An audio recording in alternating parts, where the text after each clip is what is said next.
আজ আমাদের বাড়িতে লোকনাথ বাবার তিরোধান দিবসে পুজো হয়েছে।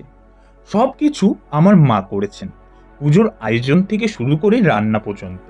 আমি শুধু মন্দিরের কিছু মুহূর্ত আর মায়ের তৈরি ভোগটা আপনাদের সঙ্গে ভাগ করে নিচ্ছি। আমাদের ছোট্ট বাড়ির ছোট্ট মন্দির, কিন্তু তাতেই মনের শান্তি খুঁজে পাই। লোকনাথ বাবার উপর আমাদের বিশ্বাস অনেক দিনের, তাই এই দিনটা একটু নিজের মতো করে পালন করেছি। পুজোর পর মা রান্না করেছিলেন পোলাও, পনিরের তরকারি, লুচি, আলুর দম, পায়েস, মিষ্টি আর মিষ্টি দই।